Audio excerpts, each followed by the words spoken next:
Selamat sore Ibu-Ibu, berjumpa kembali dalam ibadah PKP Jemaat GPB Horeb. Ibadah kita pada sore hari ini diberita firman oleh Penatua Philip Situmorang.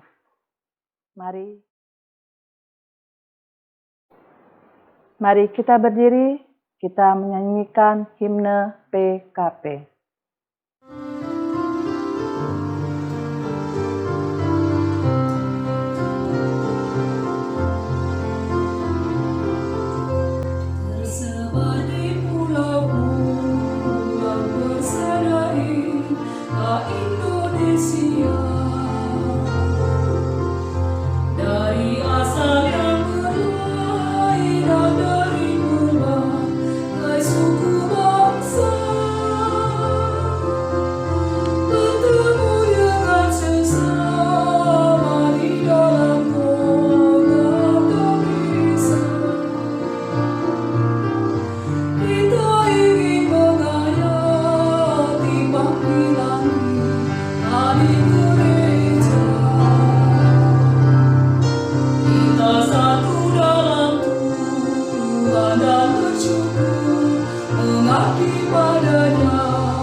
Mari kita beribadah kepada Tuhan yang pertolongan dan janjinya setia bagi kita. Pujilah Tuhan dan janganlah lupakan segala kebaikannya.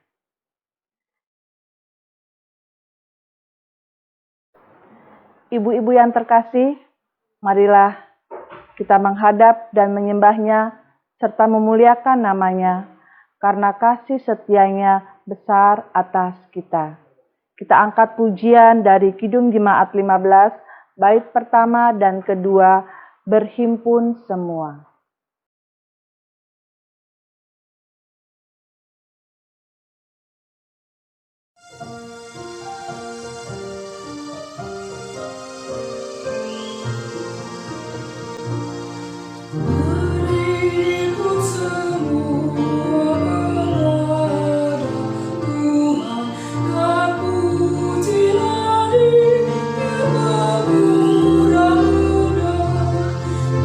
Lord.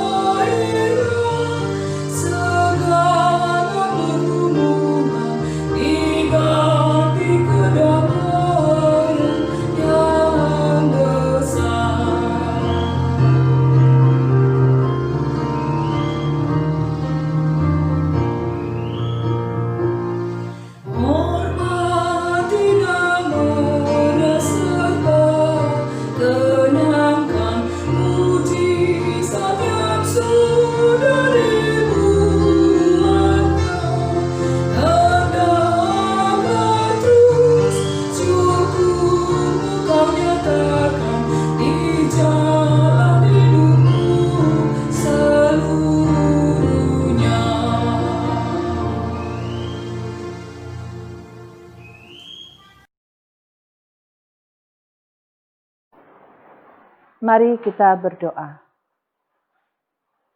Bapa yang baik, kami mengucap syukur untuk segala kasih yang boleh Engkau berikan kepada kami.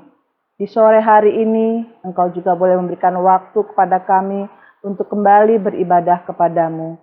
Melalui ibadah persekutuan kaum perempuan, Engkau memberkati Tuhan, agar ibadah kami ini boleh berkenan di hadapan-Mu.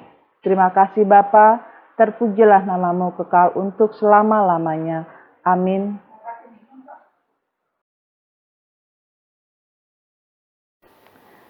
Sekarang saatnya kita bermazmur pujian yang terambil dari Mazmur 91 ayat yang ketiga sampai dengan 16. Kita membacanya secara silih ganti, dimulai dari saya dari ayat yang ketiga. Mazmur 91 ayat yang ketiga sampai dengan 16 berbunyi, sungguh Dialah yang akan melepaskan engkau dari jerat penangkap burung dan penyakit sampar yang buruk.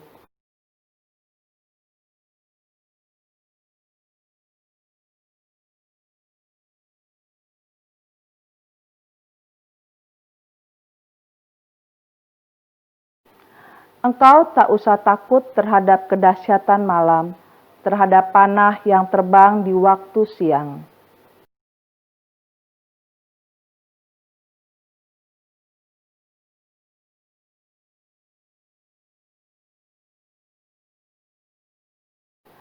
Walau 1000 orang lebah di sisimu dan 10.000 di sebelah kananmu, tetapi itu tidak akan menimpamu.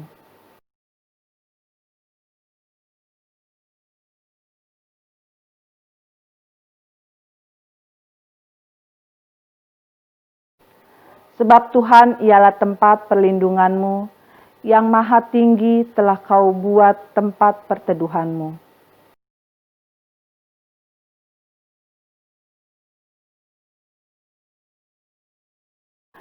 Sebab malaikat-malaikatnya akan diperintahkannya kepadamu untuk menjaga engkau di segala jalanmu.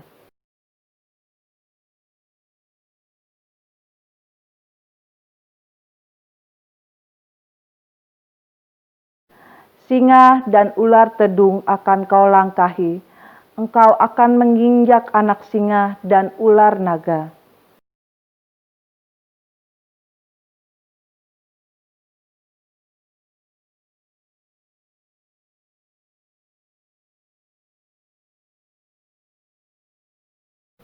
Bila ia berseru kepadaku, aku akan menjawab. Aku akan menyertai dia dalam kesesakan, aku akan meluputkannya dan memuliakannya.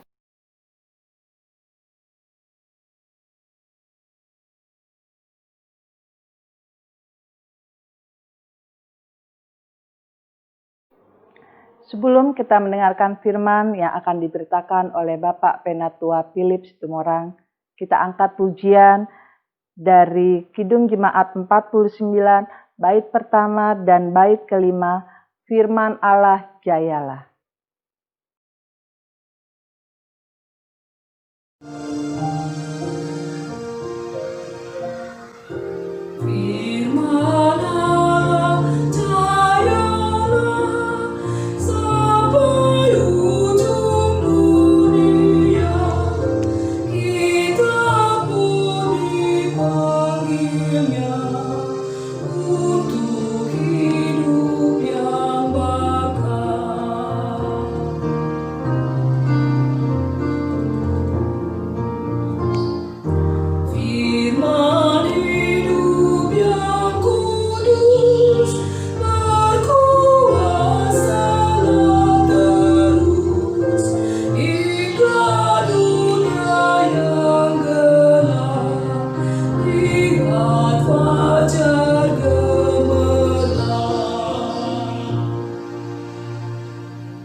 Ibu-ibu yang dikasihi Tuhan, kita akan membaca dan merenungkan firman Tuhan sore hari ini. Sebelumnya mari kita mohon bimbingan Tuhan. Kita berdoa. Bapa di surga, kami bersyukur, berterima kasih penyertaan-Mu dalam kehidupan kami sebagai ibu terus kami rasakan. Saatnya Tuhan kami akan membaca dan merenungkan firman-Mu.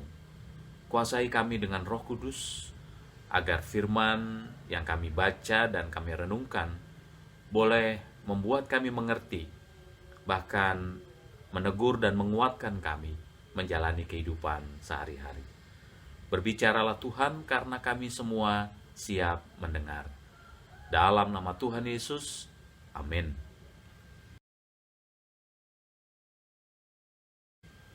Ibu-ibu yang dikasihi Tuhan, bacaan kita sesuai tema sore hari ini, yaitu temanya selamat dan terlepas.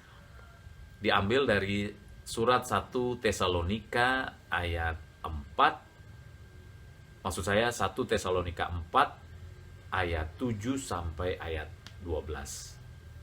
Mari kita baca bersama-sama.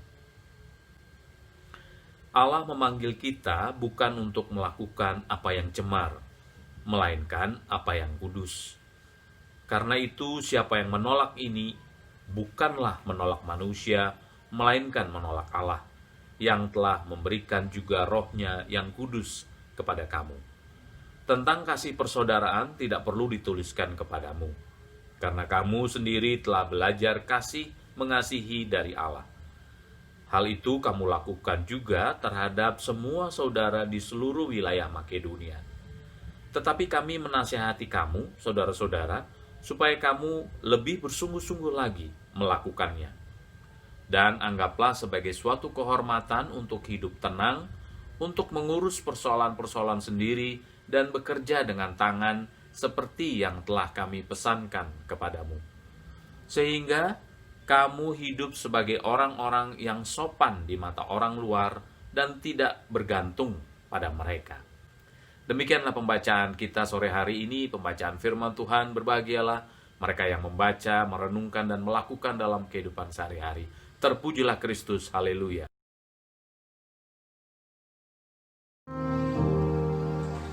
Haleluya, haleluya, haleluya.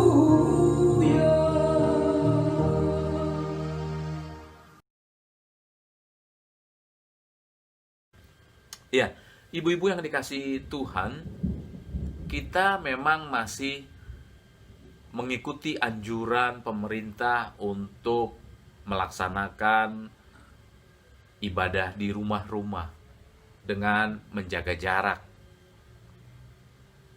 Itu yang sementara ini membuat kita selamat, supaya tidak terkontaminasi dengan virus corona. Nah, namun demikian, ibu-ibu yang dikasihi Tuhan, perkembangan zaman dengan teknologi di dalamnya membuat meskipun kita tidak secara fisik berdekatan, secara fisik kita tidak beribadah tiap minggu di gereja, tapi kita masih bisa berhubungan lewat saluran komunikasi media sosial, WhatsApp misalnya, atau lewat telepon, lewat Facebook, atau apapun yang kita lakukan. Namun kondisi itu membuat kita, ibu-ibu sekalian, justru ada banyak yang melakukan hal-hal yang cemar. Hal-hal yang cemar yang dimaksud adalah kita justru tidak lagi dekat dengan Tuhan. Padahal secara teknologi yang kita gunakan secara personal, kita mudah membaca Alkitab tidak lagi dengan buku yang seperti yang saya pegang ini, tapi cukup dengan gadget kita.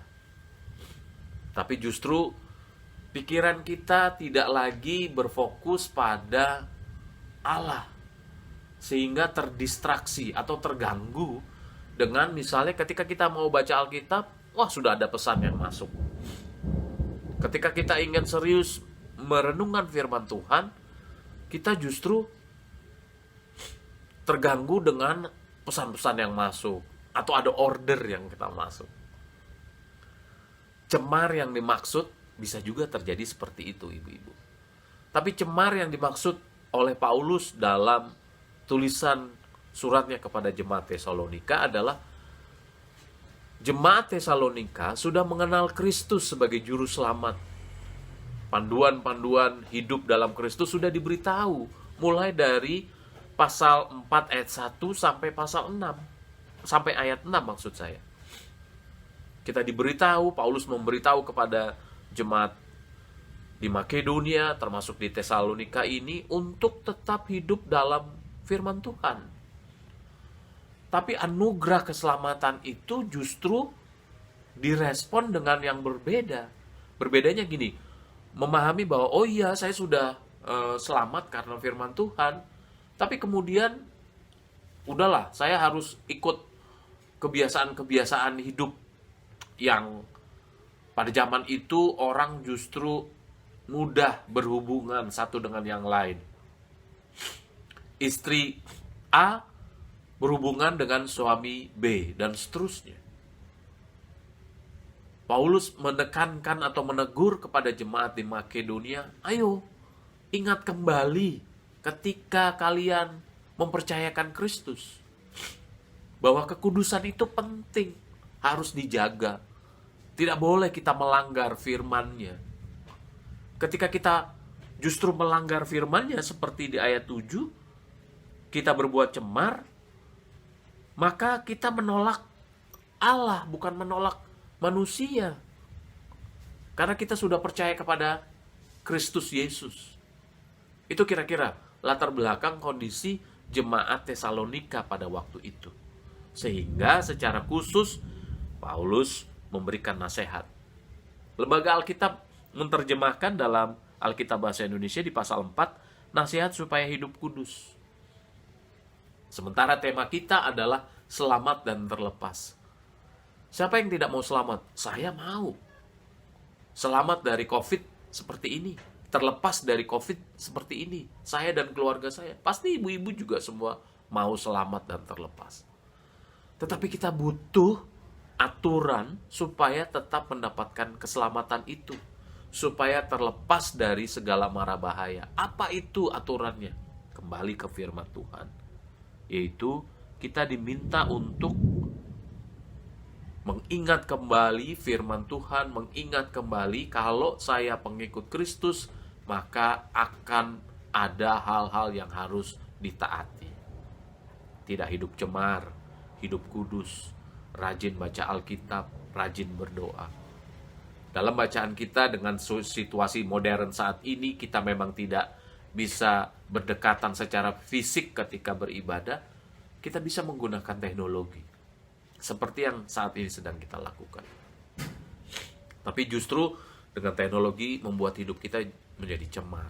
Kita tidak lagi memberi perhatian dengan baik firman Tuhan yang kita baca dan kita renungkan.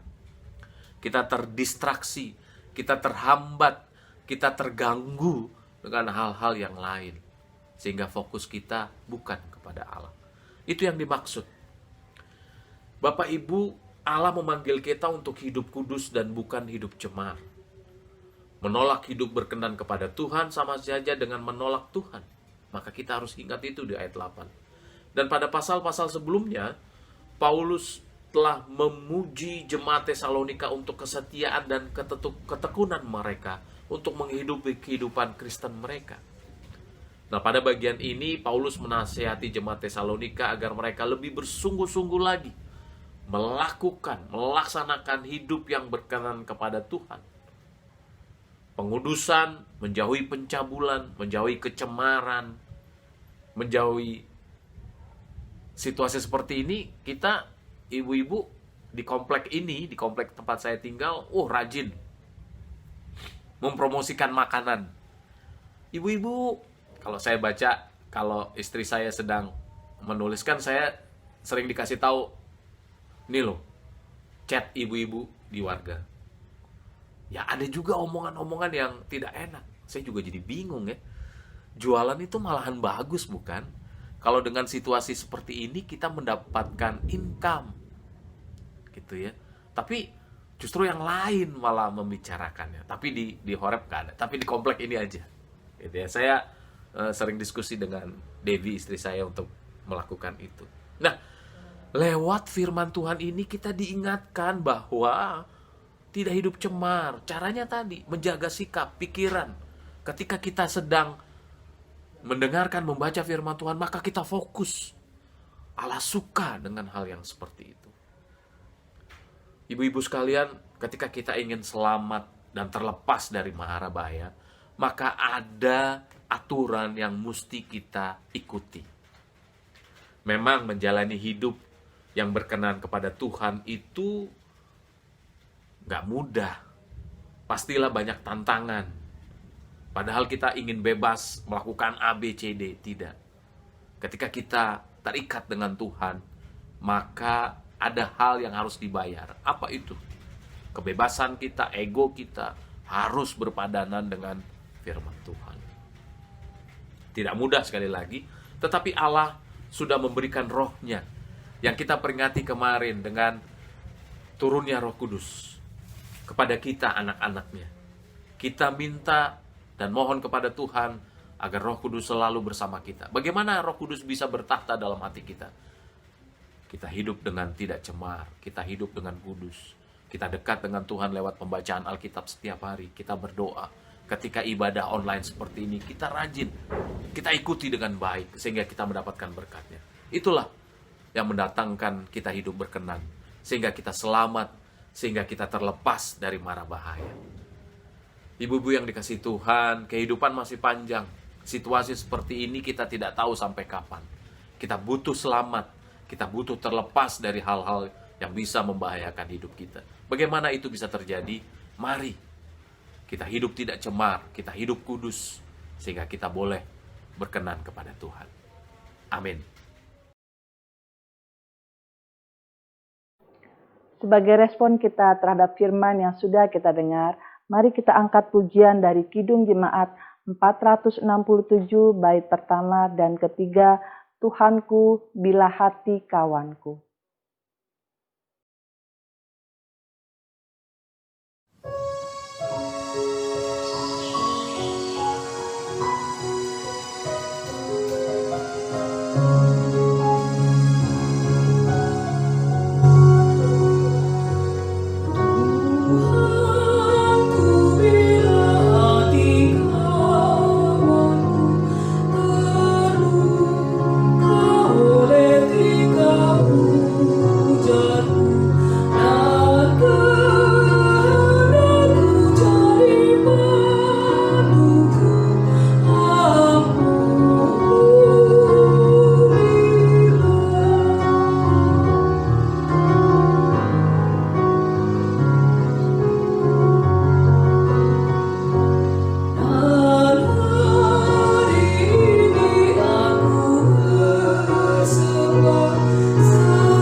Mari kita naikkan syafaat kita, ibu-ibu sekalian, kita berdoa. Bapa di surga, kami bersyukur, berterima kasih ketika Tuhan melawat kami lewat firman yang boleh kami baca dan renungkan. Engkau memberi kami teguran, kekuatan, bahwa hidup kami seringkali cemar dengan hal-hal yang bukan saja sederhana, tetapi juga hal-hal yang berat. Kami menyadari Tuhan, kami mohon ampun akan hal itu. Beri kami kekuatan dan kemampuan sebagai ibu rumah tangga, sebagai kepala rumah tangga untuk bisa membimbing keluarga kami, membimbing suami, menemani suami, mendidik anak-anak di masa pandemi ini. Tuhan tolong agar kami boleh dimampukan untuk hal itu. Berkati Tuhan dalam pekerjaan kami, kalau kami sebagai ibu rumah tangga juga bekerja, mampukan dan dilindungi.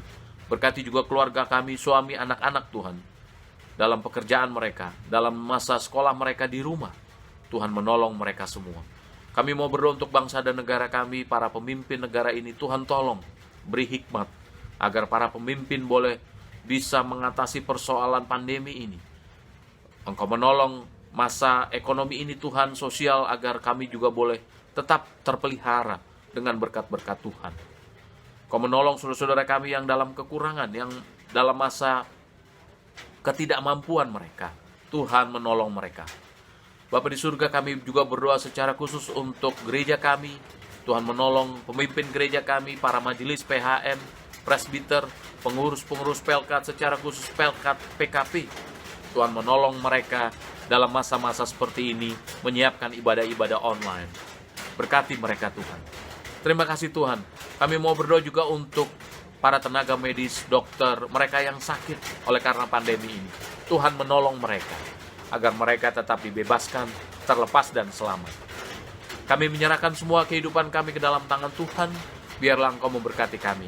Ini syukur doa kami Tuhan. Kami yang lemah di rumah, kami yang sedang dalam tekanan, Tuhan menolong dan membebaskan kami. Biarlah Engkau berkenan akan doa kami yang kami naikkan hanya di dalam nama Tuhan Yesus, yang adalah Tuhan dan Juru Selamat kami yang sudah mengajar kami berdoa. Bapa kami yang di surga, dikuduskanlah nama-Mu. Datanglah kerajaan-Mu. Jadilah kehendak-Mu di bumi seperti di surga. Berikanlah kami pada hari ini makanan kami yang secukupnya, dan ampunilah kami akan segala kesalahan kami, seperti kami juga mengampuni orang yang bersalah kepada kami. Dan janganlah membawa kami dalam pencobaan, tetapi lepaskan kami daripada yang jahat.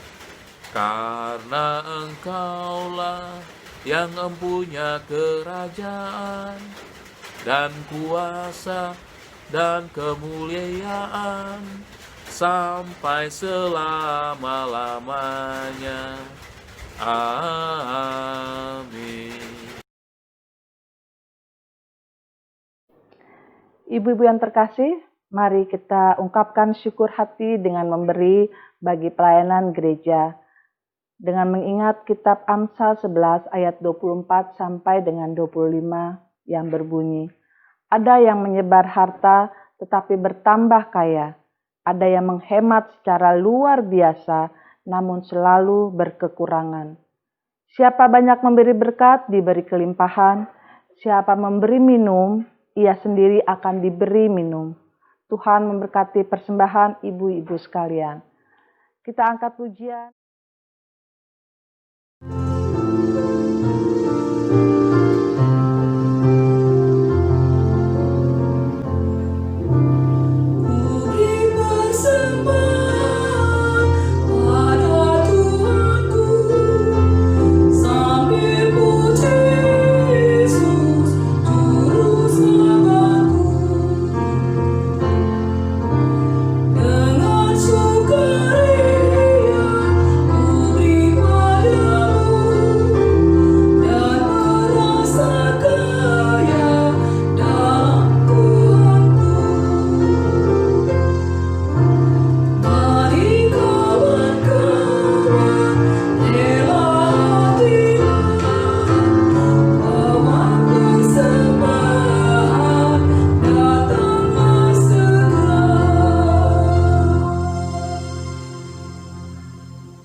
Ibu terkasih, marilah kita berdiri untuk menyerahkan persembahan ini kepada Tuhan dalam doa syukur.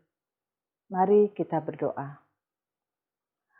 Bapa sumber segala berkat, kami bersyukur bahwa semua yang kami persembahkan berasal dari tangan-Mu saja. Kami percaya persembahan ini dapat menjadi alat yang mendatangkan sukacita dan damai sejahtera. Kami percaya persembahan ini dapat menjadi berkat bagi banyak orang dan memuliakan nama Tuhan Yesus. Amin.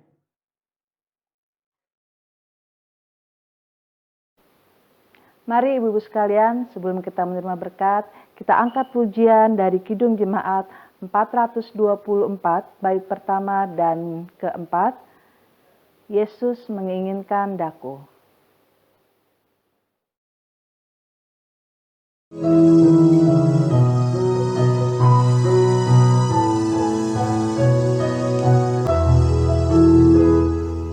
Yesus menginginkan daku bersinar baginya, dimanapun ku berada, ku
Ibu-ibu yang dikasihi Tuhan, mari kita akhiri ibadah ini dengan mohon berkat daripada Tuhan. Anugerah dari Allah Bapa dan Kristus Yesus, serta penyertaan Roh Kudus, menyertai ibu-ibu sekalian dimanapun berada, dengan berkat-berkat yang tercurah. Di dalam nama Tuhan Yesus, kami berdoa. Amin.